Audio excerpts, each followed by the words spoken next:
चलिए स्टार्ट करते हैं class 12 chapter 13 probability exercise 13.2 question number 7 given that the events A and B are such that P of A is equal to 1 upon 2, P of A union B is equal to 3 upon 5 and P of B is equal to P. Find P. तो ये जो P दिख रहा है इसी की value find out करना है if they are, first condition है म्यूचुअली एक्सक्लूसिव, मतलब ये जो ए और बी इवेंट है ये म्यूचुअली एक्सक्लूसिव है। जब इवेंट म्यूचुअली एक्सक्लूसिव रहती है तो उनके इंटरसेक्शन की प्रोबेबिलिटी जीरो होती है। P of A intersection B is equal to zero ले लेंगे। म्यूचुअली एक्सक्लूसिव मतलब उनके अंदर कोई भी चीज कॉमन नहीं रहेगी इवेंट में, तो उसकी जो प्रोबेबिलिटी होगी वो जीरो हो जाएगी। और सेकंड है इंडिपेंडेंट, और जब ए और बी इवेंट इंडिपेंडेंट रहती है तो आपको मालूम है P of A intersection B is equal to P of A into P of B होता है। ठीक है, उन दोनों चीज़ों का अपन यूज़ करेंगे। तो सबसे पहले जो चीज़ गिवन है मैं उसी को लिख लेता हूँ और फिर ये एक एक कंडीशन को लेके सॉल्व करेंगे। तो दोनों कंडीशन से अपने को इस पी की वैल्यू कैलकुलेट करना है। P of A is equal to 1 upon 2, P of A union B is equal to 3 upon 5 and P of B is equal to small p, और इसी स्मॉल p की वैल्यू अपने को calculate करना है if they are mutually exclusive. मतलब ये जो a और b इवेंट है ये म्यूचुअली एक्सक्लूसिव है। तो अपन पहला केस ले लेते हैं इसका। First, a and b are mutually exclusive, a and b are mutually exclusive events। A और बी जो है वो म्यूचुअली एक्सक्लूसिव इवेंट्स है। देन कंडीशन हमको पता है कि इनके इंटरसेक्शन की जो प्रोबेबिलिटी होगी वो जीरो के इक्वल होगी। P of A intersection B is equal to zero. ये आपको 11th क्लास से मालूम है। 11th क्लास में म्यूचुअली एक्सक्लूसिव इवेंट रहती थी, उनके इंटरसेक्शन की जो प्रोबेबिलिटी होती है वो जीरो के इक्वल है। म्यूचुअली एक्सक्लूसिव का मतलब दे हो नथिंग कॉमन, उनके अंदर कोई भी चीज कॉमन नहीं रहती। ठीक है, ये अपने पास में कंडीशन आ गई जब ए और बी म्यूचुअली एक्सक्लूसिव थी। अब देखिए हमको ये पी की वैल्यू कैलकुलेट करना है। तो अपने पास में P of A union B वाला एक फॉर्मूला है, P of A plus P of B minus P of A intersection B. तो ए इंटरसेक्शन बी के प्लेस पे जीरो रख देंगे। पी ऑफ ए की वैल्यू गिवन है 1/2, पी ऑफ बी की वैल्यू गिवन है पी, और P of A union B की वैल्यू है 3/5। इसको रख के सॉल्व करेंगे तो ये पी की वैल्यू आ जाएगी। फॉर्मूला यूज करता हूँ मैं, since P of A union B is equal to P of A plus P of B minus P of A intersection B. ये फॉर्मूला आपको याद है 11th क्लास से, 11th क्लास की प्रोबेबिलिटी आप पढ़ के आ रहे हैं। ठीक है, चलिए इसके अंदर वैल्यू रख देते हैं हम। तो which implies P of A union B is given 3/5, तो रख दो 3/5 is equal to P of A 1/2 plus P of B small p minus P of A intersection B की वैल्यू ये जीरो है कंडीशन से, जब ए और बी म्यूचुअली एक्सक्लूसिव है। अब इसको सॉल्व करेंगे तो ये पी की वैल्यू निकल जाएगी। ये 1/2 को इधर शिफ्ट कर लो, विच एम्प्लाइज 3/5 माइनस 1/2 हो जाएगा is equal to P. P को इधर लिख सकते हैं हम, which implies P is equal to, ये 2 और 5 का एलसीएम ले लेते हैं 10।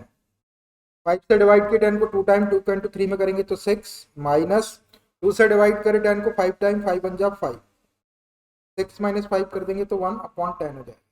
तो which implies E is equal to 1/10। आ गई आपकी पी की वैल्यू, ये एक आंसर हो गया। देखिए हमने पी की वैल्यू निकाल दी है जब ए और बी म्यूचुअली एक्सक्लूसिव इवेंट थी। अब सेकंड केस लेते हैं कि ए और बी जो इवेंट है वो इंडिपेंडेंट है। Second case, A and B are independent events। Independent events, आपको मालूम है कि ए और बी जब इंडिपेंडेंट इवेंट्स रहती है देन क्या कंडीशन रहती है, P of A intersection B is equal to P of A into P of B. A और बी इंडिपेंडेंट मतलब स्वतंत्र है, वो एक दूसरे से उनका कोई लेना देना नहीं। तो P of A intersection B is equal to P of A into P of B. अब अपन फिर से वही वाला फॉर्मूला यूज करते हैं, P of A union B is equal to P of A plus P of B minus P of A intersection B, और उसके अंदर वैल्यू रख देंगे किस किस की value, P of A union B की वैल्यू गिवन है अपने को, पी ऑफ ए की, पी ऑफ बी की, और P of A intersection B जहाँ आएगा उसके प्लेस पे P of A into P of B रख देंगे, और वापस यहाँ पर पी ऑफ ए और पी ऑफ बी की वैल्यू रख देंगे, और सॉल्व करेंगे तो फिर से पी की वैल्यू आएगी। Since P of A union B is equal to P of A plus P of B minus P of A intersection B. ये फॉर्मूला है, इसमें वैल्यू रख दो। P of A union B की value अपने पास में है 3/5, ये 3/5 is equal to P of A की वैल्यू है 1/2 प्लस पी ऑफ बी की वैल्यू है P minus P of A intersection B की वैल्यू ये वाली, P of A into P of B. ऐसा कब हुआ, जब ए और बी इंडिपेंडेंट इवेंट थी। अब यहां पर पी ऑफ ए और पी ऑफ बी की वैल्यू और रख देंगे, ये 3/5 is equal to 1/2 plus P minus P of A की वैल्यू है, यह पी ऑफ ए की value 1/2 into P of B की वैल्यू है ये वाली पी। आप इसको सॉल्व करेंगे तो पी की वैल्यू आएगी, करो इसको सॉल्व, विच एम्प्लाइज ये 3/5, ये 1/2 को इधर शिफ्ट कर लेते हैं, ये वाले 1/2 को, तो ये -1/2 हो जाएगा इस इक्वल टू ये p माइनस p/2, ये p/2 हो जाएगा। p में से p/2 माइनस करेंगे तो p/2 बच जाएगा। लेफ्ट साइड में डिनोमिनेटर में 5 और 2 है तो एलसीएम ले लेते हैं, 5 और 2 का tan, 5 से डिवाइड करें 2 टाइम 2 का इंटू 3 में करेंगे तो 6 माइनस 2 से डिवाइड करें tan को 5 टाइम 5 1 जा 5 इज इक्वल टू, यहाँ भी एलसीएम भी ले सकते हैं, 2 एलसीएम लेंगे 2p माइनस p करेंगे तो p/2, या डायरेक्ट p में से हाफ p को माइनस करेंगे तो हाफ p बच जाएगा, p/2, which implies 6 minus 5 1/10 is equal to p/2। इस 2 से इस 10 को 5 टाइम कैंसिल कर लो, क्रॉस मल्टीप्लाई करके भी कर सकते, मैंने यही कर दिया, तो p इज इक्वल टू 1/5 आ गया। Finally we have got p is equal to 1/5। ये भी आपका एक आंसर हो गया। दोनों केसेस में p की एक एक वैल्यू आ गई, एक केस में आ गई 1/5 और फर्स्ट केस में आई थी 1/10। आंसर चेक करके दिखा देता हूं मैं आपको इसका। एक्सरसाइज 13.2 है, 13.1 ये रहा 13.2 का क्वेश्चन नंबर 7। फर्स्ट केस में p इज इक्वल टू 1/10 और सेकंड केस में p इज इक्वल टू 1/5। ठीक है, question number 8, let a and b be independent events. देखिए a और b जो है वो इंडिपेंडेंट इवेंट्स है, और आपको मालूम है कि जब a और b इंडिपेंडेंट इवेंट रहेगी तो p of a intersection b is equal to p of a into p of b रहेगा, with p of a is equal to 0.3 and p of b is equal to 0.4। Find, first part है p of a intersection b, intersection की probability निकालना है। Second part में p of a union b, उसके union की probability निकालना है। Third part में p of a on b, conditional probability a की निकालना है b के ऊपर। और फोर्थ पार्ट में conditional probability of b on a, b की निकालना है a के ऊपर। तो चारों पार्ट को 1 बाय 1 करेंगे हम। a और b इंडिपेंडेंट इवेंट से, इसका ध्यान रखना है आपको। इवेंट जैसी रहेगी उसी के अकॉर्डिंग फॉर्मूले लगते हैं, क्योंकि अपनी जो प्रोबेबिलिटी है वो इवेंट बेस्ड है, इवेंट के अकॉर्डिंग फॉर्मूले लगाना है। a and b independent events, independent events, ये सबसे इंपॉर्टेंट चीज है क्वेश्चन की। ठीक है, इसको लिख दिया मैंने, इसी के अकॉर्डिंग फॉर्मूले लगेंगे। अब पी ऑफ ए गिवन है आपका 0.3। देखो प्रोबेबिलिटी किसी भी चीज की रहेगी तो वो 0 और 1 के बीच में रहेगी, मिनिमम 0 और maximum 1। P of B 0.4 and P of B is equal to 0.4। तो अब आपको ये सब चीजें फाइंड आउट करना है, तो मैं एक एक ले लेता हूँ। फर्स्ट क्या है, P of A intersection B, ये कैलकुलेट करना है। तो देखो ए और बी जब इंडिपेंडेंट इवेंट्स हैं तो अपने पास में डायरेक्ट फॉर्मूला है P of intersection B is equal to P of A into P of B. P of A intersection B is equal to P of A into P of B. ये आपको समझ में आता है ऐसा क्यों लिख दिया हमने, क्योंकि ए और बी इंडिपेंडेंट इवेंट्स है। पी ऑफ ए और पी ऑफ बी की वैल्यूज गिवन है हमको, ये रख दो इसके अंदर। तो which is equal to P of A है 0.3 इंटू पी ऑफ बी है 0.4।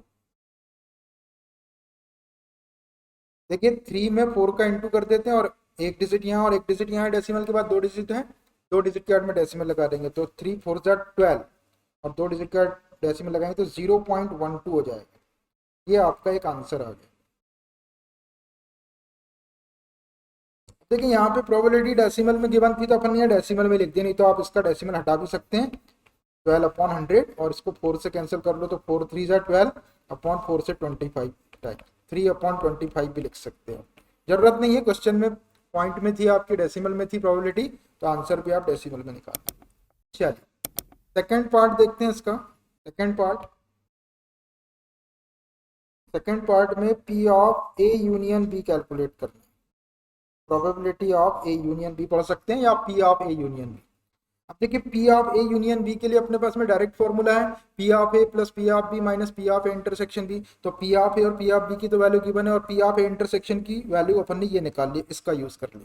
P of A union B is equal to P of A plus P of B minus P of A intersection B, ऐसा formula है। Values put up कर दो इसमें, which implies P of A union B, तो आप calculate करना है, इसको ऐसे ही रहने दो। P of A union B is equal to P of A है आपका 0.3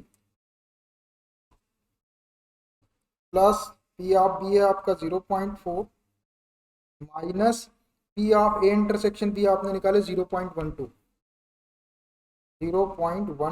इसको सॉल्व करो तो 0.3 प्लस 0.4 0.7 हो गए, दोनों को प्लस कर दिए, माइनस 0.12। 0.7 में से 0.12 को माइनस करना है तो क्या आएगा देख लो, यहाँ माइनस करके बताता हूँ आपको। 0.7 और ये 0.12। अब प्लस या माइनस करते टाइम पे आपको एक चीज का ध्यान रखना पड़ता है कि डेसिमल के नीचे डेसिमल आना चाहिए, कोई डिजिट कम पड़ता है तो 0 लगा लो। अब यहाँ पे डेसिमल का 2 डिजिट है, यहाँ एक ही डिजिट है, तो 7 के बाद एक 0 और लगा दो। अब इसको माइनस कर, आराम से माइनस कर लो। 0 में से 7 2 नहीं जाएगा, यहाँ से एक बार ले लो, 10 - 2 करेंगे तो 8, यहाँ 6 बचा, 6 - 1 कर देंगे तो 5, और ये डेसिमल के नीचे डेसिमल आएगा और ये 0.58, ये आ गया आपका 0.58। ये है P of A union B. अब देखिए मैंने ऐसा माइनस करके बताया, आपको डायरेक्ट माइनस करना है तो डायरेक्ट करो, जो करना है आपको वो करो, लेकिन आपका सब्ट्रैक्ट होने के बाद क्वांटिटी सही आना चाहिए। ऐसा नहीं कि जल्दबाजी में आपने कुछ भी करके यहाँ पे गलत लिख दी। ठीक है, ये जरूरी नहीं है, ऐसा मैंने आपको बताया, गलती ना हो उसके लिए। किसी को वैसे ही माइनस करना है तो वैसे ही कर लो। तो ये आ गया आपका एक आंसर हो। उनके यूनियन की जो प्रोबेबिलिटी है 0.58 होगी, ये भी आपकी 0 और 1 के बीच में ही है। चलिए नेक्स्ट पार्ट देखते हैं, थर्ड वाला, अगले पेज में ले लेता हूँ मैं। P of A on B, conditional probability है ये। Third, P of A on B, इसको इसको पढ़ते हैं conditional probability of A on B. इसका डायरेक्ट फॉर्मूला अपने पास में P of A on B is equal to क्या होता है, पी ऑफ दोनों इवेंट के इंटरसेक्शन की प्रोबेबिलिटी न्यूमरेटर में P of A intersection B और नीचे आपका बी था तो P of B, P of A intersection B की वैल्यू भी आपके पास में और पी ऑफ बी की वैल्यू भी। तो डायरेक्ट फॉर्मूला अपने पास P of A on B is equal to P of A intersection B और डिनोमिनेटर में बी है तो पी ऑफ बी से इसको डिवाइड कर। ये 13.1 एक्सरसाइज में डिस्कस किए थे अपन ने। ये रख दो इसके अंदर values which is equal to P of A intersection B अपने पास में है, ये निकाले अपन ने 0.12 और पी ऑफ बी भी है अपने पास, मेरा पी ऑफ बी 0.4। अब देखो ये 0.12 और ये 0.4 है तो डेसिमल से डेसिमल कैंसिल हो जाता है, लेकिन कब, जब डेसिमल के बाद में नंबर ऑफ डिजिट इक्वल रहते हैं। तो न्यूमरेटर में 2 डिजिट है और डिनोमिनेटर में एक ही डिजिट है, तो मैं 4 के बाद एक 0 लगा देता हूँ यहाँ पर ऐसा।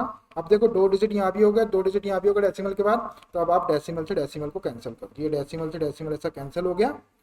तो क्या है हमारे पास 12/40। 12/40 को सॉल्व कर लो आप, कैसे कैंसिल हो जाएगा ये 4 से, 4 3 जा 12 और 4 10 जा 40, ये आ गया 3/10। ये आंसर है आपका। आप चाहे तो इसको डिवाइड करना चाहे तो डिवाइड कर दो, क्योंकि सारी प्रोबेबिलिटी डेसिमल में है तो आप इसको भी डेसिमल में लिख सकते हैं। 3 को 10 से डिवाइड करेंगे तो एक डिजिट का डेसिमल लगा दो 0.3। ये आ गया आपका P of A on B, A on B. ये ऑन के लिए आप ये वाला सिंबल भी लगा सकते हैं, आप ऐसा भी लगा सकते हैं और आप ए अपॉन बी ऐसा भी लिख सकते हैं। ये भी आपका एक आंसर है। बहुत सावधानी से करना है, गड़बड़ी ना हो, सिंपल है बिल्कुल। अब एक लास्ट पार्ट है P of B on A, तो यही कर देता हूँ मैं। 4th वाला P of B on A, conditional probability of B on A.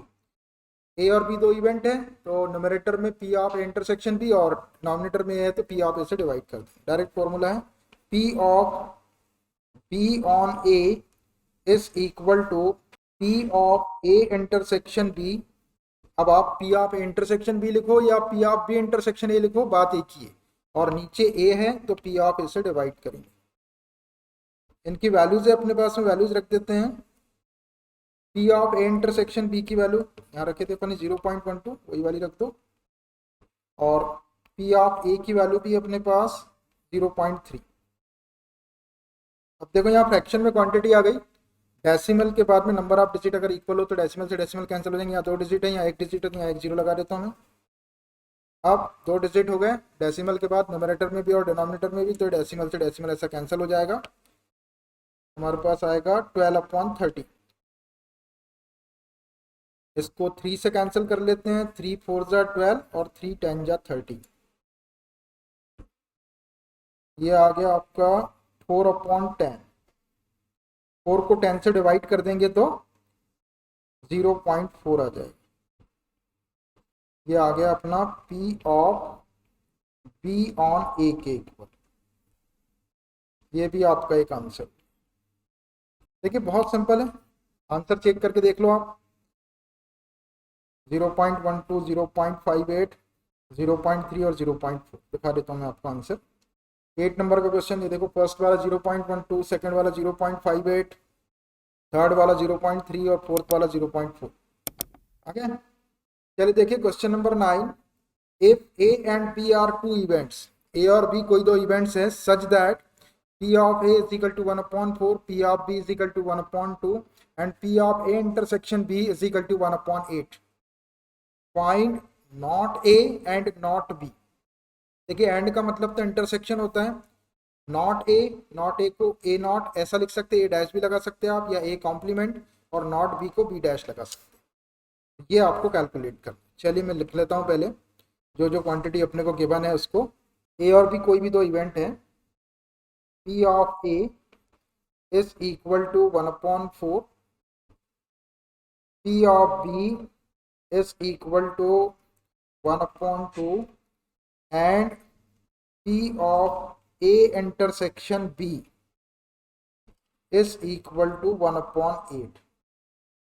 तो हमको कैलकुलेट क्या करना है, हमको कैलकुलेट करना है P of not A and not B। मतलब A भी नहीं होना चाहिए और B भी नहीं होना चाहिए, इस बात की प्रोबेबिलिटी। इसको अपन ऐसा लिख सकते हैं, P ऑफ नॉट A के लिए ऐसा डैश लगा दिया मैंने, ऐसा बार भी लगा सकते हैं आप, या AC भी लिख सकते हैं, कॉम्प्लीमेंट्री इवेंट है। एंड के लिए इंटरसेक्शन लगा देते हैं और नॉट B को B not is equal to question mark.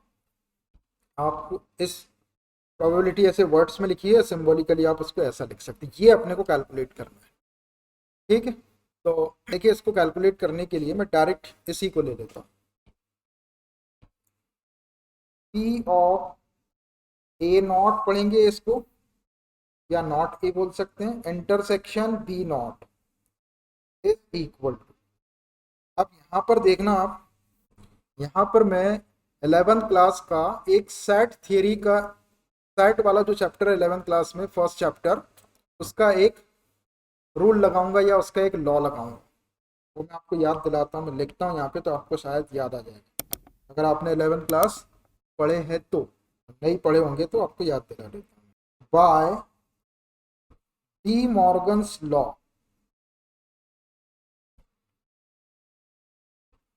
D Morgan's law. देखिए, डी मॉर्गन नाम का एक मैथमेटिशियन था, उसके कुछ लॉज हैं। तो दो रूल्स है उसके, एक है A not intersection B not is equal to, अब देखना, A not intersection B not, not A intersection not B, ऐसा ही बोल सकते हैं। यहाँ भी डैश लगा है ए का और बी का। तो क्या करते हैं इस लॉ में, क्या होता है कि यहाँ दो जगह डैश लगे हुए हैं या दो जगह नॉट लगा हुआ है, तो इसका एक जगह नॉट लगा देते हैं ब्रैकेट में पूरे का। दो नॉट को, दोनों डैश को हटा के एक बार डैश लगाते हैं, और जो इंटरसेक्शन का साइन रहता है उसको यूनियन का साइन बना देते हैं, और अगर यूनियन का साइन हो तो उसको इंटरसेक्शन का साइन बना देते हैं। ऐसे दो रूल रहते हैं। तो A not intersection B not को अपन ऐसा लिख सकते हैं, ए और ये इंटरसेक्शन को यूनियन बना दो, ए यूनियन बी, और एक बार नॉट लगा दो। ये है डी मॉर्गन का एक रूल। और एक और होता है, वो भी ऐसे ही है, उसको भी लिख देता हूँ मैं यहाँ पे। अप्लाई अपन यहाँ पर यही वाला करेंगे। एंड एक है A not union B not हो इज इक्वल टू, देखो दो जगह नॉट लगा है और एक जगह बीच में यूनियन लगा हुआ है, तो एक बार नॉट लगा देंगे ब्रैकेट लगा के ऐसा ऊपर, और ये जो यूनियन का साइन है इसको इंटरसेक्शन का साइन बना देंगे। तो ये हो जाएगा ए इंटरसेक्शन बी और ये पूरे का नॉट। देखो क्या हुआ, दो जगह नॉट थे तो एक जगह नॉट लगाए, यूनियन था तो इंटरसेक्शन कर दिए। यहाँ पे दो जगह नॉट था तो एक जगह नॉट लगाए, इंटरसेक्शन था तो यूनियन कर दिए, यूनियन लिख दी। ये दोनों डी मॉर्गन्स के लॉ कहलाते हैं। इसका बड़ा यूज रहता है प्रोबेबिलिटी के अंदर। देखो इसका यूज शुरू हो गया, और भी कुछ क्वेश्चंस में आएंगे ये, अपन इसको अप्लाई करते जाएंगे। याद आया? तो चलिए ठीक है। देखिए ये वाला डी मॉर्गन्स का लॉ लगाऊंगा मैं यहाँ पर, ए नॉट इंटरसेक्शन बी नॉट को अपन ए यूनियन बी का नॉट लिख सकते। करना क्या है, इंटरसेक्शन के साइन को यूनियन बना देना, और ये दो जगह डैश लगे थे एक जगह लगा देना। तो ये P of A not intersection B not है, तो इसकी यहाँ प्रोबेबिलिटी है तो अपन प्रोबेबिलिटी लगा लेंगे, ये पी। और यहाँ देखो ये दो जगह नॉट लगे तो अपन एक ही जगह नॉट लगाएंगे, और ये इंटरसेक्शन है तो यूनियन कर देंगे। तो P of A union B, और ये एक जगह नॉट लगा देंगे। ये वाला रूल लगाया मैंने यहाँ पे, कहीं पे ये वाला भी लगता है। अब P of A union B not को अपन क्या लिख सकते हैं, एक फॉर्मूला और था आपके पास में, उसको भी बताता हूं मैं। Since P of A plus P of not A is equal to क्या होता है, वन होता है वन। किसी इवेंट के होने और उसी इवेंट के ना होने की प्रोबेबिलिटी का सम वन के इक्वल होता है। P of A plus P of not A is equal to one. तो देखो यहाँ पर P of A union B का नॉट है, ये वाला है, ए नॉट के प्लेस पे ए यूनियन बी का नॉट है, तो ये पी ऑफ ए को इधर शिफ्ट कर देंगे तो one minus P of A आ जाएगा। तो ऐसे ही हम यहाँ पर P of A union B not को one minus P of A union B लिख सकते हैं। इस फॉर्मूले की हेल्प से। तो ये हो जाएगा आपका 1 minus P of A union B, ऐसा हो गया। इसके अकॉर्डिंग ये वाला फॉर्मूला लगाएंगे, ये वाला। समझ आ रहा? P of A union B not को 1 minus P of A union B लिखता है। ऐसा क्यों लिख रहे हैं? ऐसा इसलिए लिख रहे हैं कि अपने को ये वाली वैल्यू अपन निकाल सकते हैं, या P of A union B की वैल्यू निकाल, इसकी थोड़ी निकाल सकते अपन P of A union B not की। जिसकी वैल्यू निकाल सकते हैं उसी के टर्म में लिखना पड़ता है।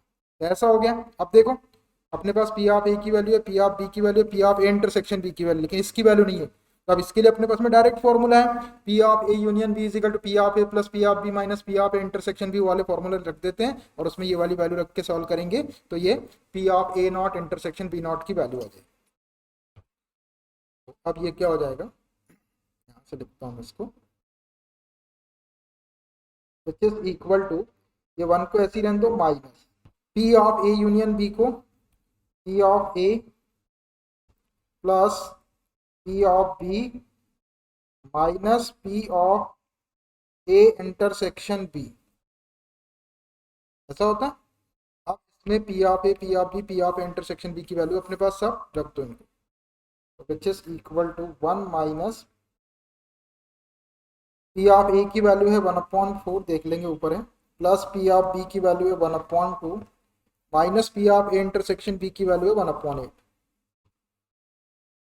बस इसको सॉल्व कर देंगे तो अपना P of A not intersection B not ये वाला है। करो इसको solve, which is equal to, ये माइनस साइन का इंटू कर देता हूँ अंदर, 1 माइनस 1/4 माइनस 1/2 और माइनस 1/8 का प्लस 1/8। अब यहाँ पर हम एलसीएम ले लेते हैं, क्या आ जाएगा एलसीएम, 4 2 और 8 का एलसीएम 8, ये हो जाएगा 8 1 जा 8, माइनस 4 से डिवाइड करें 2 टाइम, 2.2 1 में करेंगे 2 1 जा 2, माइनस 2 से डिवाइड करें 4 टाइम, 4 1 जा 4, प्लस 8 से डिवाइड करें 1 और 1 का इंटू करेंगे तो 1। प्लस वालों को प्लस कर लो और माइनस वालों को प्लस करो, 8 प्लस 1 9 हो गया, माइनस 2 माइनस 4 माइनस 6 हो गया अपॉन 8, 9 माइनस 6 करेंगे तो इधर ये किसके इक्वल चल रहा है, P of A not intersection B not के equal, is equal to 9 minus 6 करेंगे तो 3 और अपॉन 8। बस it should be the required probability of given problem. 3/8 आ गई आपकी P of not A and not B की प्रोबेबिलिटी। अब देखो ये प्रोबेबिलिटी कैलकुलेट करने के लिए ये वाला लॉ लगाया है। अब ये लॉ यदि आप याद रखेंगे, मैंने लिख दिया यहाँ पे, तो ये आसानी से हो जाएगा, और नहीं तो फिर दिक्कत हो जाएगी। Question number 10, events A and B are such that, फिर से दो इवेंट गिवन है ए और B, such that P of A equal to 1/2, P of B equal to 7/12 and P of not A और नॉट बी। देखिए not A को तो अपन ऐसा लिख सकते हैं ए नॉट, और को यूनियन लिख सकते हैं, और नॉट बी को बी नॉट ऐसा लिख सकते हैं। मतलब P of A not union B not को रिप्रेजेंट कर रहा है, इज इक्वल टू 1/4 है। State whether A and B are independent, question mark लगा। तो आपको बताना है कि ए और बी इंडिपेंडेंट इवेंट है या नहीं। तो आपको मालूम है कि ए और बी इंडिपेंडेंट इवेंट कब होती है, जब P of A intersection B आपका P of A into P of B के इक्वल हो जाए। अगर ऐसी कंडीशन सेटिस्फाई हो गई तो ये दोनों इवेंट इंडिपेंडेंट हो जाएगी। तो अब ये गिवन जो अपने को प्रोबेबिलिटीज है उसकी हेल्प से हम P of A into P of B को P of A intersection B के इक्वल लाने की कोशिश करेंगे। अगर इक्वल आ गया तो ए और बी इंडिपेंडेंट इवेंट होगी, अदरवाइज वो इंडिपेंडेंट इवेंट नहीं होगी। तो अब इसके लिए मैं जो गिवन है उसी को लिख लेता हूँ पहले, P of A is equal to 1/2, P of B is equal to 7/12 and P of not A, और का मतलब यूनियन होता है, not B is equal to 1/4। अब इसी को अपन देखो क्या लिख सकते हैं, ये नॉट ए और नॉट बी को हम ऐसा लिख सकते हैं, यही लिख देता हूं मैं, पी ऑफ नॉट ए को डैश लगा दो ऐसा, और के लिए यूनियन लगा दो और नॉट बी के लिए ऐसा लगा दो। मतलब ये दो जगह नॉट लगा है, बीच में यूनियन, तो अपन यहाँ भी डी मॉर्गन्स का लॉ लगाएंगे। दो जगह नॉट है तो एक जगह नॉट लगा देंगे और ये यूनियन का साइन है तो इसको इंटरसेक्शन कर देंगे। ये तीनों चीज मैंने लिख दिया यहाँ पे, इसकी वैल्यू अपने पास। अब अपने को चाहिए इंडिपेंडेंट इवेंट के लिए पी ऑफ ए और पी ऑफ बी, तो है अपने पास, दोनों का इंटू कर सकते हैं अपन, अभी बाद में करें। अब अपने को P of A intersection B चाहिए, तो अभी ए इंटरसेक्शन बी नहीं है अपने पास, तो ए इंटरसेक्शन बी इसकी हेल्प से निकालता हूँ। Since P of A not union B not is equal to क्या होगा, डी मॉर्गन्स के लॉ से ये पी ऐसे ही रहेगा, ये दो जगह नॉट लगा है तो मैं एक जगह नॉट लगा दूंगा और यूनियन है तो इंटरसेक्शन कर दूंगा, ए इंटरसेक्शन बी और ये पूरे का नॉट। ये कैसे हुआ, ये हुआ डी मॉर्गन्स के लॉ से, बाय डी मॉर्गन्स लॉ। कौन सा लॉ लगाया मैंने यहाँ पर, अभी लिख देता हूं मैं, क्या, A not union B not is equal to, दो जगह नॉट है तो एक जगह नॉट लगाएंगे, यूनियन है तो इंटरसेक्शन करेंगे, ए इंटरसेक्शन बी नॉट। देखिए इसको ऐसा लिख दिया। अब यहाँ पे पी लगा था अपना, बाहर प्रोबेबिलिटी थी तो अपन यहाँ पे प्रोबेबिलिटी लगा। ये सेट चैप्टर का, सेट में पी नहीं था, सेट में प्रोबेबिलिटी नहीं थी, ये ऐसा फॉर्मूला था, तो यहाँ भी पी लगा दिए इधर और इधर भी पी लगा दिए, तो ये ऐसा होगा। इसकी वैल्यू लिखा है मैंने। अब देखो ये P of A not union B not की वैल्यू 1/4 है अपने पास, तो ये क्या आ गया आपका, ये 1/4 रख दिया इसको, is equal to P of A intersection B not, ऐसा। अब अपने को P of A intersection B not नहीं चाहिए, अपने को P of A intersection B चाहिए। तो देखो ये ए इंटरसेक्शन बी के ना होने की प्रोबेबिलिटी है, तो किसी चीज, किसी भी बात की प्रोबेबिलिटी और उसके ना होने की प्रोबेबिलिटी का सम 1 के इक्वल होता है, तो ये P of A intersection B को अपन क्या लिख सकते हैं, 1 minus P of A intersection B लिख सकते हैं। ये 1/4 को ऐसे ही रहने दो, is equal to 1 minus P of A intersection B, ऐसा लिख सकते हैं। किसको, P of A intersection B not को 1 minus P of A intersection B, देखो ये वाला formula, since P of A plus P of not A is equal to 1। ये ए इवेंट के होने की प्रोबेबिलिटी हो गई और ये ए इवेंट के ना होने की प्रोबेबिलिटी, दोनों का सम 1 के इक्वल। तो यहाँ पर P of A intersection B का नॉट मतलब इसके ना होने की प्रोबेबिलिटी थी ये वाले पी ऑफ ए को 1 की तरफ शिफ्ट कर दो, तो P of A not is equal to 1 minus P of A हो जाएगा। यहाँ पे पी ऑफ ए के प्लेस पे आपका ए इंटरसेक्शन बी था, तो P of A intersection B not को 1 minus P of A intersection B लिख सकते हैं। देखो नॉट वाले जब नॉट आता है तो 1 में से माइनस कर दो उसमें। अब देखो ये पी ऑफ ए इंटरसेक्शन भी यहाँ से मिल जाएगा अपने को, ये माइनस वाला इसको इधर शिफ्ट कर लेता हूँ, 1/4 को इधर शिफ्ट कर, which implies P of A intersection B इधर आके प्लस हो गया इज इक्वल टू 1, और ये 1/4 को शिफ्ट करेंगे तो -1। इसको और सॉल्व करो, तो P of A intersection B is equal to 4 LCM आ गया, ये 4 - 1, तो P of A intersection B is equal to 4 - 1 करेंगे तो 3/4। देखो P of A intersection B की वैल्यू 3/4 आ गई। अब अपन P of A into P of B निकाल लेते, वो अगर इसके इक्वल आ जाएगा P of A intersection B के इक्वल, तो ये दोनों इवेंट इंडिपेंडेंट हो जाएगी, और नहीं तो फिर not independent event. And P of A into P of B निकाल is equal to P of A कितना है, P of A 1/2, P of B है 7/12, 1/2 इंटू P ऑफ B है 7/12, कैंसिल नहीं हो गए, तो ये क्या आ जाएगा, 7 × 1 = 7 और 12 × 2 = 24, 7/24 आ रहा है। और P of A into B, P of A into P of B 7/24 आ रहा है, और P of A intersection B 3/4, तो is not equal to P of A intersection B, is not equal to P of A intersection B। देखो ये P of A intersection B के equal नहीं है 7/24, P of A intersection B के equal क्या था, 3/4 था। अगर ये 3/4 आता तो is equal to P of A intersection B लिखते। अब देखो यहाँ P of A into P of B is not equal to P of A intersection B आ गया। इसका मतलब ये है कि A और B are not independent events। लिख देते हैं हम इसको, therefore A and B are not independent events। जो इवेंट्स ए और बी अपने क्वेश्चन में गिवन थी वो इंडिपेंडेंट इवेंट्स नहीं है। जब इवेंट इंडिपेंडेंट नहीं रहती तो फिर वो डिपेंडेंट रहती। ठीक है, ये चेक कर लिए। आंसर दिखा देता हूं मैं आपको। ये रहा आंसर 10 नंबर का, A and B are not independent events. समझ आ रहा?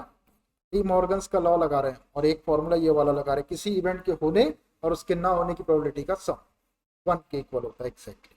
देखिए क्वेश्चन नंबर 11 के लिए कुछ पॉइंट्स बताता हूं मैं आपको, आप उसको याद रखेंगे तो ये क्वेश्चन में अपने को हेल्प करेगा। मैं नोट करके लिख देता हूं यहाँ पर, क्वेश्चन बताता हूँ। नोट नोट मतलब इंपॉर्टेंट पॉइंट्स क्या है। If A and B are independent events, if A and B are independent events, then आपको मालूम है कि जब ए और बी इंडिपेंडेंट इवेंट रहती है तो उनके इंटरसेक्शन की probability P of intersection B is equal to क्या होता है, P of into P of B होता है। तो कुछ और चीजें बताते हैं इससे रिलेटेड। अगर ए और बी इंडिपेंडेंट इवेंट होंगी तो A not and B not are also independent events, independent events। देखो अगर ए और बी इंडिपेंडेंट इवेंट है तो ए का कॉम्प्लीमेंट ए डैश और बी का complement B dash, complementary event कहलाती है। डैश लगा हुआ है तो डैश के प्लेस पे ऐसा भी लिख सकते हैं, ए नॉट भी बोल सकते हैं इसको, ए डैश भी पढ़ सकते हैं, ए नॉट भी पढ़ सकते हैं और नॉट को ऐसा भी लगा सकते हैं, बी डैश को ऐसा भी लिख सकते हैं, बी नॉट भी पढ़ सकते हैं और इसको बी नॉट ऐसा भी लिख सकते हैं। ये कंप्लीमेंट्री इवेंट। तो ए और बी अगर इंडिपेंडेंट इवेंट है तो ए नॉट क्या होता है, जो ए नहीं है, और बी नॉट क्या होता है, जो बी नहीं है। तो ए नॉट और B not are also independent event. ये दोनों भी आपकी इंडिपेंडेंट इवेंट ही होगी। कौन सी, ए नॉट और बी नॉट।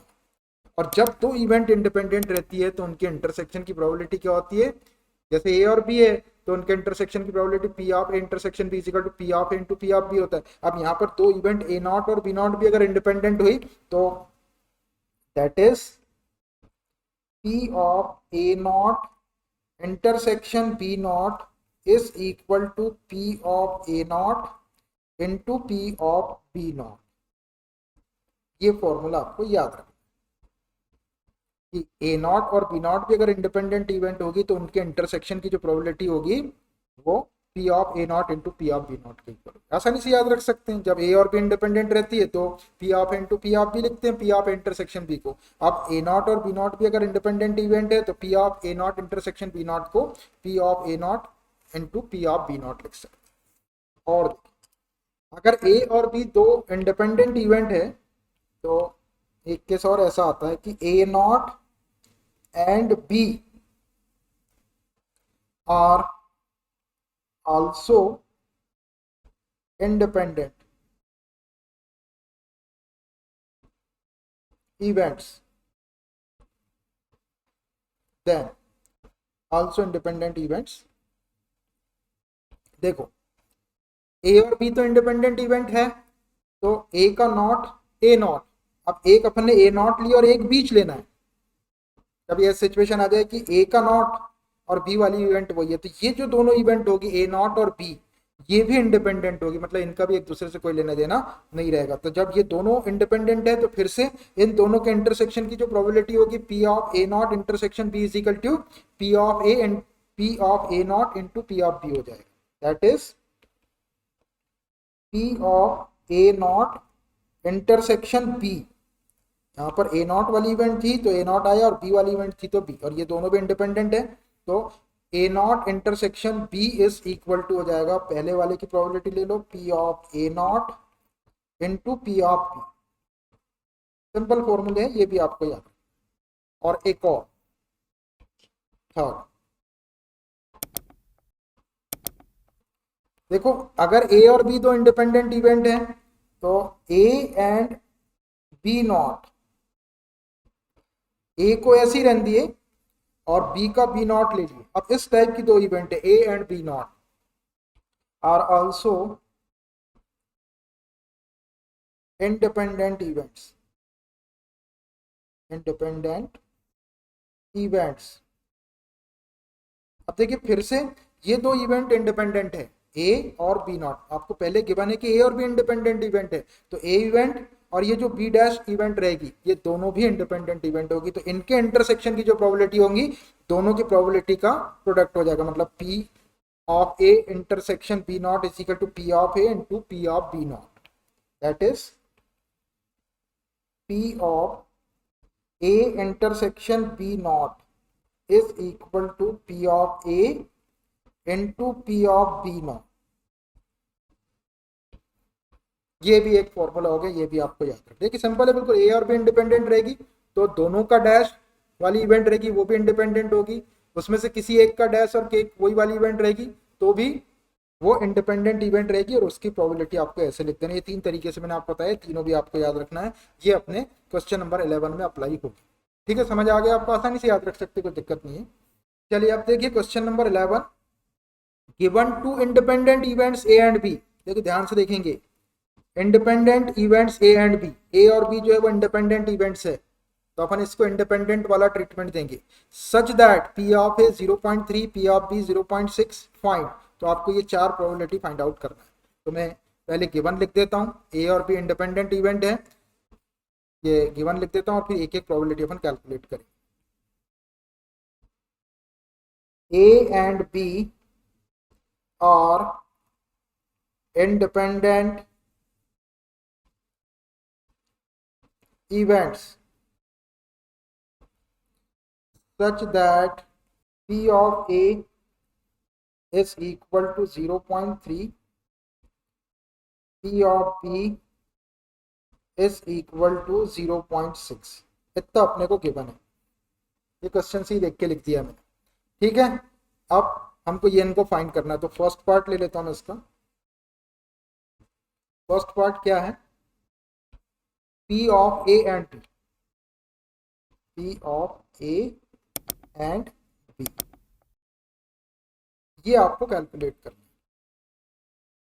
ठीक, तो सीधा कैलकुलेट करते हैं इसको। A और B इंडिपेंडेंट इवेंट है तो P of A and B is equal to, देखो ये ए है और ये बी है और एंड को अपन क्या लिखते हैं, इंटरसेक्शन, तो इसको सिंबॉलिकली ऐसा लिख सकते हैं, P of A intersection B. आ गया ऐसा, ये दोनों का मतलब एक ही। अब देखो ये ए और बी जो है ये इंडिपेंडेंट इवेंट है तो इनके इंटरसेक्शन की प्रोबेबिलिटी क्या हो जाएगी, P of A into P of B लिख सकते हैं इसको, is equal to P of A into P of B. ऐसा क्यों लिख दिया अपन ने, इसको ऐसा क्यों लिख दिया, क्योंकि ए और बी जो है वो इंडिपेंडेंट इवेंट से। लिख देता हूं मैं यहाँ पे, since A and B are independent events, ये इंडिपेंडेंट इवेंट्स थी इसलिए P of A into P of B लिख। चलिए अब अपने पास में P ऑफ ए और P ऑफ बी की वैल्यू है, रख दो इसके अंदर, which is equal to P of A given है 0.3, P ऑफ बी 0.6, 0.3 इंटू 0.6, 360 18 हो जाएगा और 2 डिजिट का डेसिमल लगा देंगे तो 0.18। बस ये आपका आंसर आ गया। देखिए कितने सिंपल क्वेश्चन है, बस आपको इवेंट को समझना है कि इवेंट कैसे, और उसी के अकॉर्डिंग फॉर्मूले लगा देना। चलिए अब आगे बताते हैं, सेकंड वाला पार्ट देखते हैं इसका, ये वाला P of A and not B, इधर के पेज में ले लेता हूं मैं। सेकंड या P of A and not B. चलिए यही वाली प्रोबेबिलिटी अपन डायरेक्ट कैलकुलेट करते हैं, P of A and not B is equal, अब देखना इसको मैं थोड़ा सा सिंबॉलिक फॉर्म में लिखता हूँ। ये P ऐसे लिखा मैंने और ये A बोल रहा है तो A को भी ऐसे लिख दो, उसके बाद एंड बोल रहा है तो एंड के लिए अपने पास में इंटरसेक्शन है, और ये नॉट B बोल रहा है तो B नॉट, ऐसे। अब देखो P of A intersection B not, तो इवेंट आई A और B नॉट। तो स्टार्टिंग में आपको ये गिवन है कि A और B जो है वो इंडिपेंडेंट इवेंट है, तो ये A और B नॉट भी इंडिपेंडेंट इवेंट होगी। अभी बताया मैंने आपको ये वाले कॉन्सेप्ट, कौन से, ये वाला A and B not are also independent event. कब, जब A और B इंडिपेंडेंट इवेंट थी। तो ये बन रहा है P of A intersection B not को P of A into P of B not, आगे ऐसा ही P of A intersection B not, तो A और B नॉट भी आपके इंडिपेंडेंट इवेंट होगी। रीजन इज बिकॉज कि A और B इंडिपेंडेंट इवेंट है। तो ये हो जाएगा आपका, जब ये A और B नॉट इंडिपेंडेंट इवेंट रहेगी तो इसको लिख सकते हैं P of A into P of B not. आराम से लिखना, यहाँ मैं रीजन लिख देता हूं इसका। Since A and B are independent events, then A and B not will also independent events, independent events। देखो ये मैंने लिख दिया यहाँ पर कि A और B इंडिपेंडेंट इवेंट्स हैं, then A and B not, ये A है और ये B नॉट है, और विल आल्सो इंडिपेंडेंट इवेंट्स, ये दोनों भी इंडिपेंडेंट इवेंट हो गया। और जब ये दोनों इंडिपेंडेंट इवेंट है तो इनके इंटरसेक्शन की प्रोबेबिलिटी को पहली वाली इवेंट की प्रोबेबिलिटी इनटू दूसरे वाली इवेंट की probability P of A into P of B not लिख सकते। मैंने रीजन लिख दिया यहाँ पे, किसी को कोई कंफ्यूजन ना हो, जो बताया था आपको वही। अब अपने पास P ऑफ A की वैल्यू है 0.3 और P ऑफ B की वैल्यू 0.6 है, P ऑफ B नॉट की नहीं है। तो P ऑफ B नॉट को हम 1 माइनस पी ऑफ बी लिख सकते हैं, क्योंकि बी इवेंट के होने की प्रोबेबिलिटी और बी इवेंट के ना होने की प्रोबेबिलिटी का सम 1 के इक्वल। तो P of B not is equal to 1 minus P of B लिख देंगे। ये हो जाएगा आपका विच इज इक्वल टू ये P of A into P of B को, पी ऑफ बी नॉट को लिख लो आप 1 माइनस पी ऑफ बी। अभी वैल्यू रखते हैं, इसके लिए मैं फॉर्मूला लिख देता हूँ यहाँ।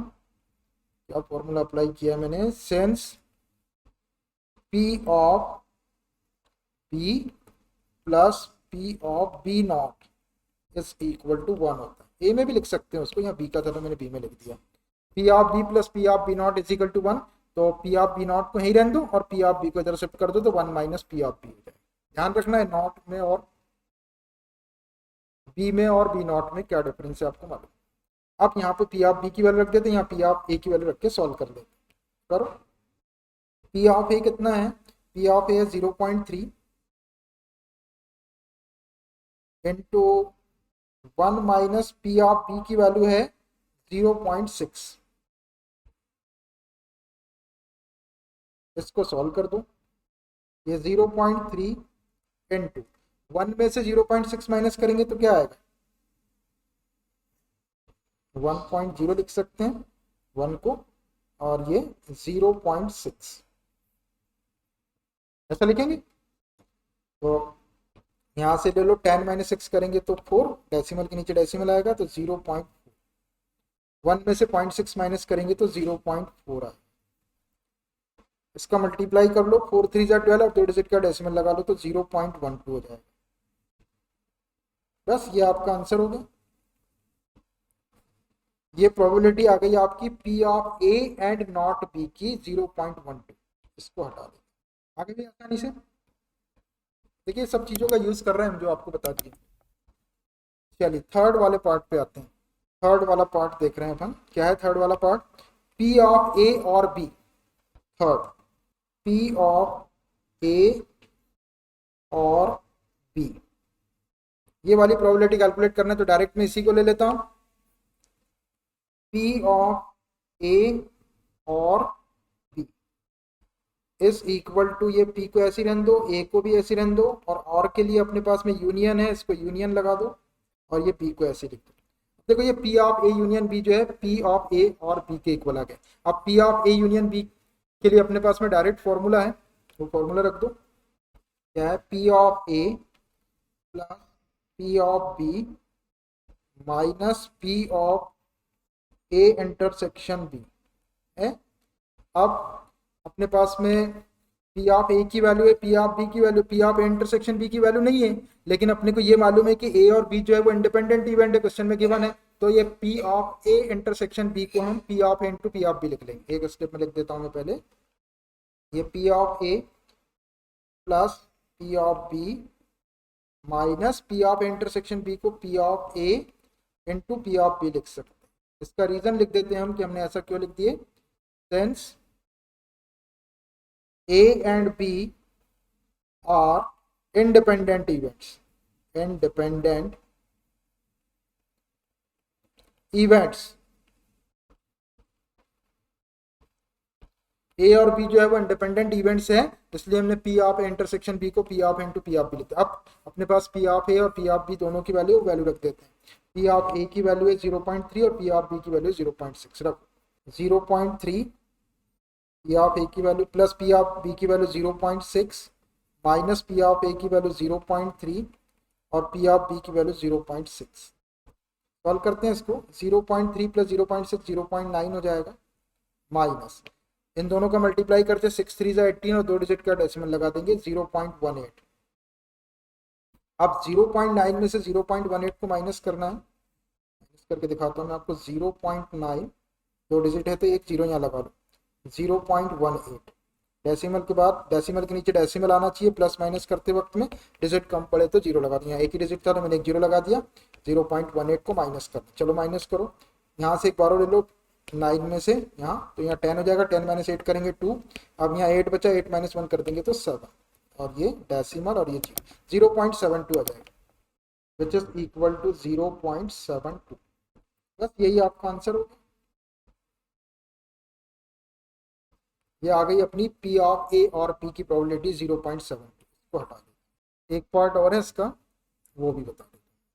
P of neither A nor B, neither A nor B, fourth वाला, फोर्थ है P of neither A nor, देखना ध्यान से लिखना, यही है कि नहीं, P of neither A nor B. इसकी प्रोबेबिलिटी निकालने तो डायरेक्ट इसी को लिखता हूं मैं, P of neither A nor B. देखिए ये वर्ड्स में लिखा हुआ है, इसको सिंबॉलिकली ऐसा लिख सकती है, पी नाइदर ए मतलब ए भी नहीं, नॉर बी का मतलब और बी भी नहीं, तो इसको लिखेंगे A not intersection B not, ऐसा।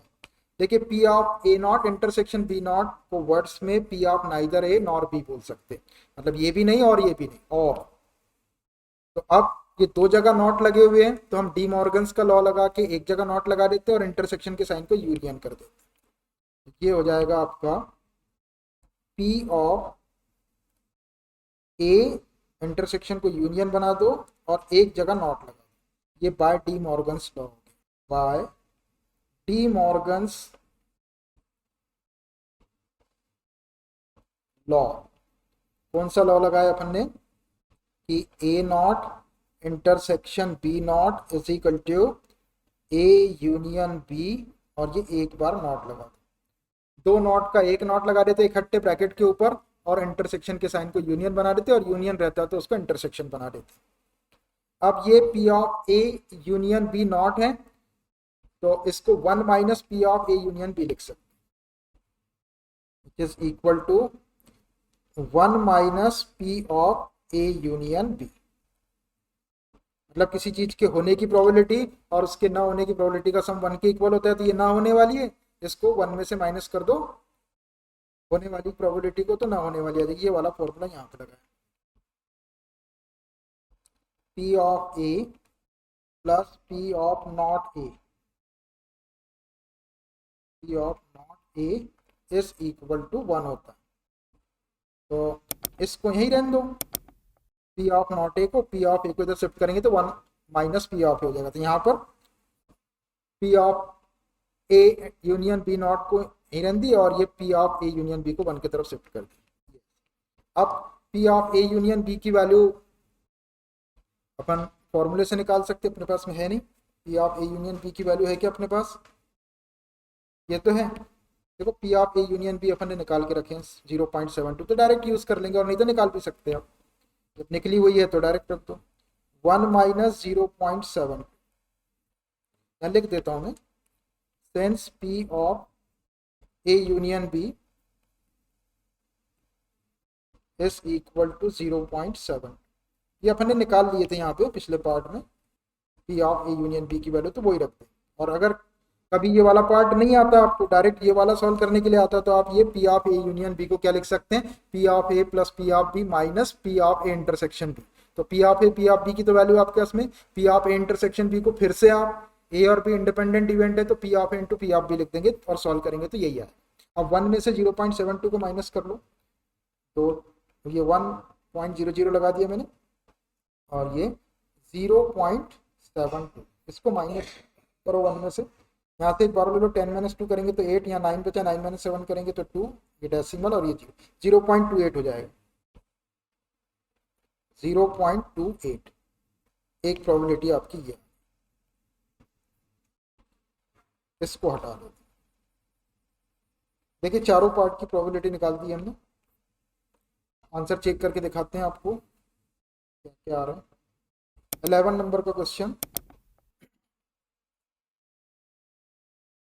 एक 0.18 है, आ गया पहला वाला 0.18, दूसरा वाला 0.12 है, दूसरा वाला 0.12, थर्ड वाला 0.72, ये थर्ड रहा 0.72, और फोर्थ है 0.28, ये रहा फोर्थ वाला 0.28 और थर्ड वाला 0.7।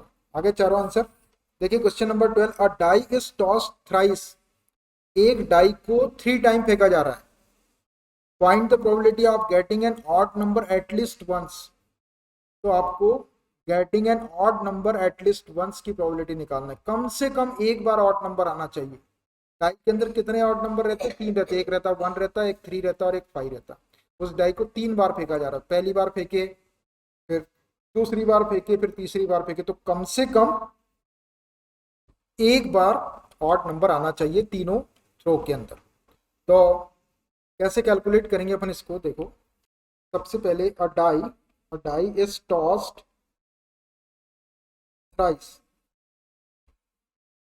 एक डाई को 3 बार फेंका जा रहा है, 1 फर्स्ट टाइम, सेकेंड टाइम और थर्ड टाइम। अब देखो यहाँ पे अपन इसको क्या है, थोड़ा सा लॉजिकली सॉल्व करेंगे।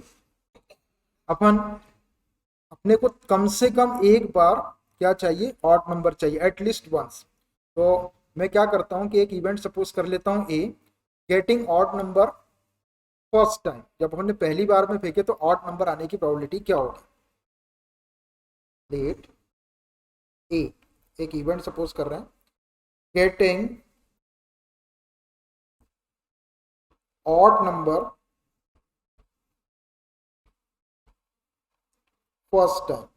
देखिए डाई एक ही है, उसको 3 बार फेंकना, तो पहली बार जब अपन फेंक रहे हैं तो मैंने एक ए इवेंट कंसीडर कर लिया है, getting odd number first time, पहली बार में ऑड नंबर आने वाली प्रोबेबिलिटी, पहली बार में ऑड नंबर आने वाली इवेंट को ए ले लिया है, तो इसकी प्रोबेबिलिटी क्या हो जाएगी, therefore P of A is equal to, देखिए जब आप डाई को एक बार फेंकेंगे ऐसे, तो टोटल नंबर ऑफ केसेस कितने हैं उसके अंदर, 6 हैं, ये टोटल नंबर ऑफ आउटकम तो 6 हो गए। उसमें ऑड नंबर कौन कौन से, एक 1 है और एक 3 है और एक 5 है, तो ये तीनों में से कोई एक आएगा, तो फेवरेबल केसेस कितने हो जाएंगे, 3। तो ये हो गई आपके ऑड नंबर आने की प्रोबेबिलिटी 3/6, 3/6 को कैंसिल कर लेंगे, 3 1 जा 3 और 3 2 जा 6, तो क्या हो गए 1/2। मतलब जब आप डाई को पहली बार फेंक रहे हैं तो उसमें ऑड नंबर आने की जो प्रोबेबिलिटी होगी वो 1/2 होगी। अब यहीं से मैं ऑड नंबर ना आने की प्रोबेबिलिटी निकाल लेता हूँ, तो पी ऑफ नॉट ए, अब जैसे अपन डाई को फेंक रहे हैं तो जरूरी थोड़ी है कि ऑड नंबर ही आएगा, 2 टाइप के नंबर, उसमें इवन नंबर भी आ सकता है। ऑड नंबर आने की जो प्रोबेबिलिटी पी ऑफ ए लिए ये 1/2, तो ऑड नंबर ना आने की प्रोबेबिलिटी को अपन पी ऑफ ए नॉट ले सकते हैं। अब ये ऑड नंबर ना आने वाली बात हो गई, या फिर इसको बोल सकते हैं आपके ये इवन नंबर आने की प्रोबेबिलिटी होगी, भाई ऑड आएगा नहीं तो इवन आएगा, तो ऑड नंबर की प्रोबेबिलिटी को पी ऑफ ए लिए, तो ऑड नंबर नहीं आने वाली इवेंट हो गई पी ऑफ ए नॉट, तो ये ऑड नंबर नहीं आ रहा मतलब ये इवन नंबर की प्रोबेबिलिटी हो गई। तो अब इसकी प्रोबेबिलिटी क्या होगी, इसको अपन P of A plus P of A not is equal to 1 से सॉल्व कर सकते हैं। तो ये 1/2 आपका पी ऑफ है, इसको 1 में से माइनस कर दो, 1 माइनस 1/2 हो गया ऐसा। देखो पी ऑफ नॉट ए हो गया is equal to 1 minus P of A, P of A की वैल्यू निकाल ली 1/2, इसको सॉल्व करेंगे तो 2 एलसीएम 2 माइनस 1 कर देंगे तो 1, ये भी 1/2।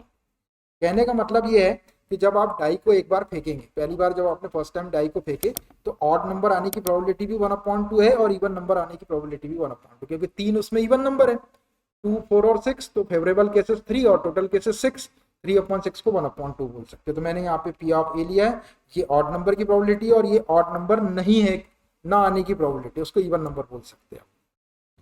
ठीक, अब दूसरी बार डाई को फेंकेंगे तो इसकी इवेंट को ले लो P, P is an event such that getting odd number second time, second time अपन डाई को फेंक रहे हैं और फिर से ऑड नंबर आ जाए, इस इवेंट को मैंने पी लिया है, तो इसकी प्रोबेबिलिटी क्या हो जाएगी, P of P is equal to, अब देखो सेकेंड टाइम में आप जब डाई को फेंक रहे हैं तो फिर से उसमें 6 पॉसिबल आउटकम है, तो टोटल नंबर आप केसेस तो 6 है। अब फिर से देखो डाई में कितने ऑड नंबर, एक 1 है, एक 3 और एक 5 है, तो 3 केसेस हैं, तो फेवरेबल केसेस 3 हो जाएंगे। 3/6 आ गई प्रोबेबिलिटी, 3 1 जा 3, 3 2 जा 6, या इसको लिख सकते हैं 1/2। सेकेंड टाइम में ऑड नंबर आने की प्रोबेबिलिटी 1/2, तो ऑड नंबर ना आने की प्रोबेबिलिटी क्या हो जाएगी, पी ऑफ बी नॉट निकाल लो, जरूरत पड़ेगी अपने को इसकी, इसलिए P of B not is equal to 1 minus 1/2, ये P of B plus P of B not plus P of B, P of B को इधर शिफ्ट कर दो 1 की तरफ, 1 माइनस 1/2, इसको सॉल्व करेंगे 1 में से 1/2 को माइनस करेंगे तो 1/2। कहने का मतलब ये है कि सेकेंड टाइम में ऑड नंबर आने की प्रोबेबिलिटी 1/2 और सेकेंड टाइम में ऑड नंबर ना आने की प्रोबेबिलिटी 1/2। ऑड नंबर नहीं आएगा तो ये इवन नंबर की प्रोबेबिलिटी बोल सकते हैं इसको। अब एक थर्ड इवेंट और, क्योंकि तीसरी बार भी डाई को फेंकना है, सी इवेंट ले लेते हैं, C event getting odd number third time, third time, तीसरी बार में डाई के ऊपर ऑड नंबर आने की प्रोबेबिलिटी, इवेंट को सी ले लिया है तो पी ऑफ सी क्या हो जाएगा, देखो थर्ड टाइम आप डाई को फेंक रहे हो तो डाई के ऊपर फिर से 6 पॉसिबल आउटकम है, तो एन ऑफ एस तो आपका 6 हो गया। और कितने ऑड नंबर है उस डाई में, 1 3 और 5, तो 3 है, फेवरेबल केसेस 3, 3/6 को लिख सकते हैं, 3 1 जा 3, 3 2 जा 6, ये आ गया आपका 1/2। मतलब थर्ड टाइम में जब आप डाई को फेंकेंगे तो फिर से ऑड नंबर आने की प्रोबेबिलिटी 1/2, तो ऑड नंबर ना आने की प्रोबेबिलिटी कितनी हो जाएगी थर्ड टॉस में, P of C not is equal to 1 minus 1/2, 1 में से 1/2 को माइनस करेंगे तो ये 1/2 आ जाएगा। थर्ड टॉस में ऑड नंबर आने की प्रोबेबिलिटी 1/2 और ऑड नंबर ना आने की प्रोबेबिलिटी बस अब 1/2 1/2, ऑड नंबर आने की भी 1/2 और ऑड नंबर ना आने की भी प्रोबेबिलिटी 1/2, तीनों केसेस के अंदर। अब हमको निकालना क्या है, हमको निकालना है कि probability of getting an odd number at least once, कम से कम एक बार आना चाहिए। 3 बार फेंके आपने तो कम से कम एक ऑड नंबर आना चाहिए, कम से कम एक बार ऑड नंबर आए, 2 बार भी आ सकता है और तीनों बार में भी ऑड नंबर आ सकता है, तो इसकी प्रोबेबिलिटी क्या हो जाएगी, therefore probability of getting an odd number at least once, probability of getting an odd number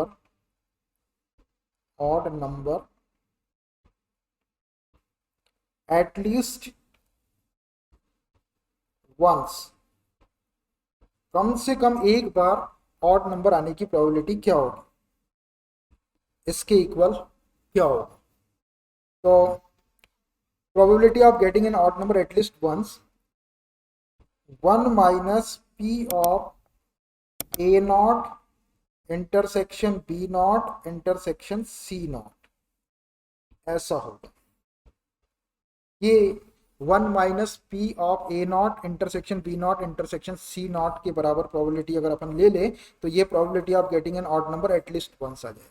अब देखो इसका मतलब समझ लो आपके, इसका मतलब क्या होता है, आपको ये मालूम है कि किसी इवेंट के होने और उस इवेंट के ना होने की जो प्रोबेबिलिटी होती है उसका सम 1 के इक्वल होता है। तो अपन को कम से कम एक बार ऑड नंबर चाहिए, तो पहली बार फेंके अपन ने तो ऑड नंबर आना चाहिए, एक बार नहीं आया, दूसरी बार फेंके तो नहीं आया, लेकिन तीसरी बार में आना चाहिए, कम से कम एक बार आना चाहिए तीन में से। तो अब ऐसा हो सकता है अपन ने पहली बार फेंके तो पहली बार में भी आ गया, दूसरी बार में भी आ गया, तीसरी बार में भी आ गया, ये भी हो सकता है। तीन बार फेंके तो दो बार ऑड नंबर आ सकता है, ऐसा भी हो सकता है। और तीन बार फेंके तो हो सकता है कि एक ही बार ऑड नंबर आए, और तीन बार फेंके तो कम से कम एक बार तो आपका ऑड नंबर आना ही चाहिए। तो वन में से अगर अपन P of not A intersection B not intersection C not को की प्रोबेबिलिटी को अगर वन में से माइनस कर दे, तो ये one minus P of A not intersection B not intersection C not को क्या बोल सकते हैं आप, P of A intersection B intersection C. ये आ जाएगा किसके बराबर, इसके बराबर आएगा।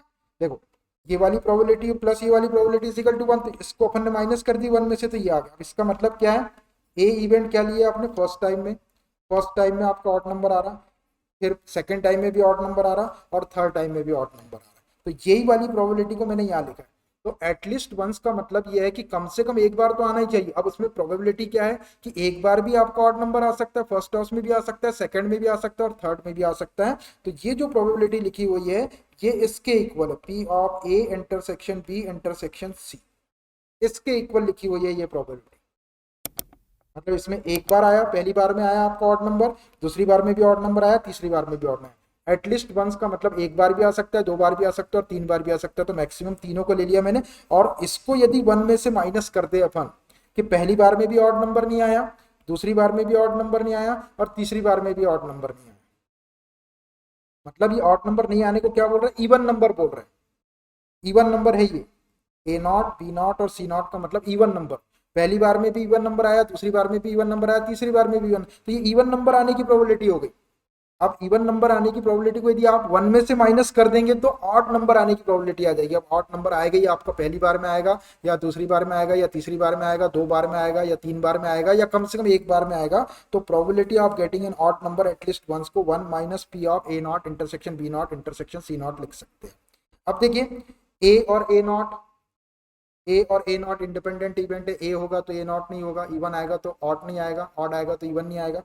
बी और बी नॉट, सी और सी नॉट, तो ए बी सी आपकी तीन इवेंट थी, तो ये A not B not C not ये इंडिपेंडेंट इवेंट होगी। तो इसको ऐसा लिख सकते हैं अपन, one minus P of A not into P of B not into P of C not, ऐसा हो गया। और ये तीनों की प्रोबेबिलिटी अपन ने यहाँ पे निकाल के रखे, ए नॉट बी नॉट और सी नॉट, इसको यहाँ one minus P of A not की value one upon two into P of B not की value one upon two into one upon P of C not की वैल्यू भी probability भी one upon two. इसको solve करेंगे तो one minus one upon two two जा four two जा eight, eight LCM ले लो, ये eight minus one, eight minus one करेंगे तो सेवन, सेवन अपॉन एट जो है ये कम से कम एक बार ऑड नंबर आने की प्रोबेबिलिटी हो गई सेवन अपॉन एट।